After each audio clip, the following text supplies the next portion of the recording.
October 27, 1944. Germany had fallen into chaos, but nothing prepared. The German women posed for the strange moment that followed the words, "Show us your feet." They froze, gripping their boots, staring at the British soldiers with confusion. Was this some sort of humiliation, a punishment, or a twisted inspection ritual they had never heard of? Many of the women whispered nervously, believing they were about to be mocked or shamed. They expected harshness, coldness, and discipline. But instead, what came next was something they would remember for the rest of their lives. The story began the moment these women arrived at a temporary British transit camp in Belgium, a place they had expected to be dark, brutal, and unforgiving. Their journey had been long, walking miles through mud, hunger gnawing at their stomachs, and fear haunting every step. They had heard rumors that captured German women would be forced into hard labor or stripped of their dignity. So when British soldiers approached them with calm expressions instead of anger, the women were already surprised. The camp wasn't luxurious, but it was strangely orderly. Fires needed tending, blankets needed drying, and hundreds of prisoners needed processing. The British soldiers were moving quickly, checking injuries and distributing water. The women didn't know this yet, but the soldiers had received strict instructions. No humiliation, no abuse, no unnecessary force. And because winter was approaching faster than expected, one urgent priority had been added to the list: checking the condition of prisoners' feet before frostbite spread. But the women didn't know that. They only heard the strange command, "Show us your feet." Instantly, the air grew tense. Many women stiffened, refusing to move. In German culture, especially during wartime, removing shoes in front of men wasn't just embarrassing, it felt degrading. Some thought the British were trying to test their obedience. Others whispered about darker possibilities. But all those thoughts were shattered the moment one British medic stepped forward, holding wool socks. A young German nurse named Clara noticed it first. Her eyes widened. He wasn't holding chains, ropes, or weapons. He was carrying clean, thick socks and a small medical kit. The British medic knelt, dipped his head politely, and said, "We're not here to shame you for checking for frostbite. You've marched too long." Suddenly, confusion replaced fear. For the first time since their capture, the women felt something they didn't expect: care. The inspection began gently. Women who removed their boots revealed blistered heels, cracked skin, swollen toes, and bleeding cuts. Some had marched through freezing nights without proper footwear. A few could hardly stand. The British medics worked quietly, cleaning wounds, applying ointment, and wrapping bandages. One soldier muttered, "If we don't treat this now, half of them will lose their toes." The words reached the women, who exchanged shocked looks. The enemy was trying to save them. As the women sat on wooden benches, they whispered to each other in disbelief. "This can't be real. Why would they do this for us? Are they mocking us?" But the more the soldiers worked, the clearer it became. They were being treated with dignity, not ridicule. Then came the moment that completely disarmed their fear. A British soldier, noticing a woman trembling violently from the cold, handed her a steaming mug of tea. No interrogation, no shouting, just kindness. The woman burst into tears, something she had held back for weeks. One of the older prisoners, Marta, stared at her freshly cleaned feet, wrapped in new socks, and whispered, "They treat prisoners better than our officers treated us." That single sentence captured the emotional collapse of dozens of women who had spent months drowning in propaganda. They had been told that the enemy was savage, that the British soldiers hated Germans, that women in captivity would be abused, starved, or broken. But here they were, being medically treated, fed, and warmed by the very men they had once feared. The inspection continued, while small fires were lit to heat the camp. Some soldiers even carried buckets of warm water, letting the women soak their frozen feet. It was a simple act,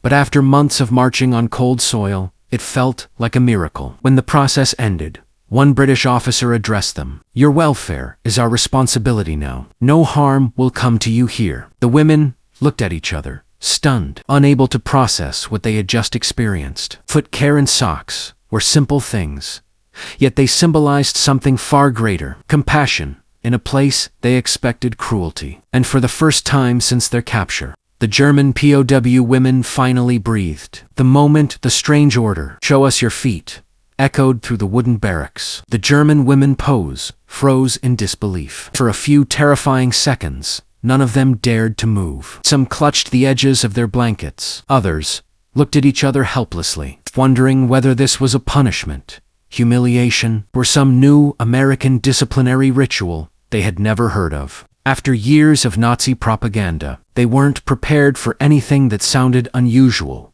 let alone personal. But the guards outside stood calmly, waiting, their voices firm but not harsh. And that single detail had already confused the women more than the order itself. As the line began to form, fear traveled through the group like cold wind. Greta, who in Module 1 had stepped forward, trembling, kept trying to understand why the Americans wanted something so specific. In her mind, her mother's warning echoed over and over. Americans will degrade few. But now that she stood merely inches from the guard, she realized his expression wasn't cruel. He wasn't smirking, mocking, or even impatient. He just looked focused, almost professional. That confused her even more. Behind Greta stood Anna, nervously squeezing her hands together. When the guard lifted a flashlight to examine Greta's foot, Anna whispered sharply, "What is he doing? Why is he checking so closely? Does he want to shame us?" Greta didn't have an answer, but the guard stepped back politely, scribbled something on a clipboard, and said, in a calm, almost apologetic tone, "Next, please." It wasn't what either of them expected. Slowly, the line moved, each German woman stepping forward, reluctantly, each bracing for humiliation that never came. Instead, the soldiers kept repeating the same instructions, the same brief explanation, checking for frostbite, infections, or trench fungus contracted during transport. They were inspecting for medical issues, not searching for ways to embarrass them. But accepting that truth came painfully slow for women raised on lies about American cruelty. When Anna finally reached the front, her knees felt weak. She could barely lift her foot onto the wooden stool. But the soldier examining her looked away respectfully, then crouched only long enough to shine a light on her heels. "You're fine," he said softly. "No frostbite. You should get warmer socks, though." Anna blinked. Warmer socks. The guard, worrying about her comfort. It didn't add up. As each woman returned to her bunk, whispers spread like wildfire. Why were they so gentle? Why did they look embarrassed for us? Why did they call us ma'am? Their confusion only deepened when a female American medic entered the room carrying a large canvas bag. The German POS stared in shock.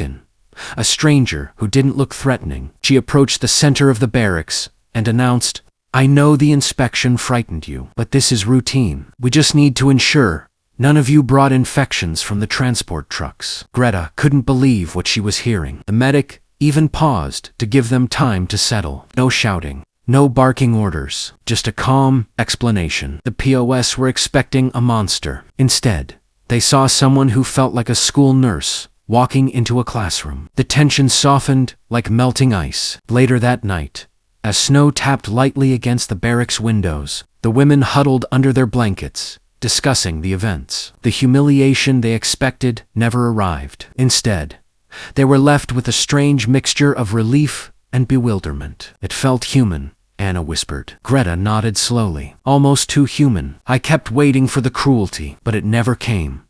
Then she added what many were secretly thinking: maybe we never understood them at all. Before their conversation could deepen, footsteps echoed outside. The door opened, letting in a wave of cold air as two American soldiers entered, rolling a metal heater. "Captain said it's too cold in here," one explained simply. "We're setting this up for you."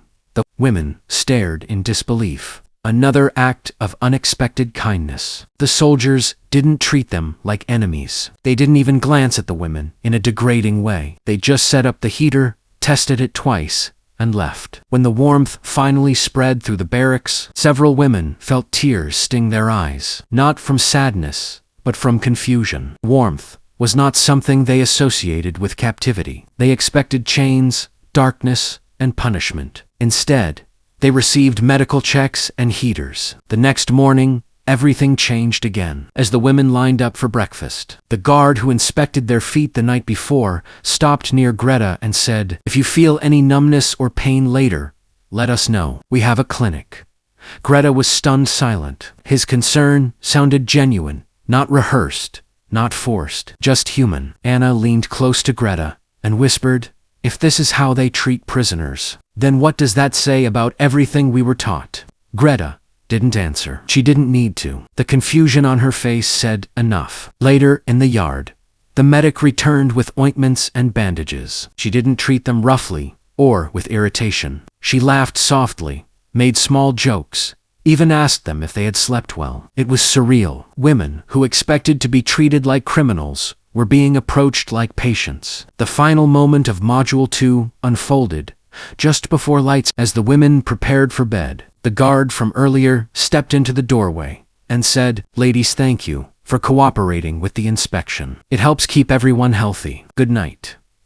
Then he tipped his cap politely and walked out. Silence filled the room. No one moved. No one breathed for several seconds. The idea that an American Garda, supposed enemy, had just wished them a good night was too strange to process. Anna finally whispered, "What if they're not the monsters we were told?" Greta turned to her slowly and replied, "I don't know what they are, but they are nothing like we imagined.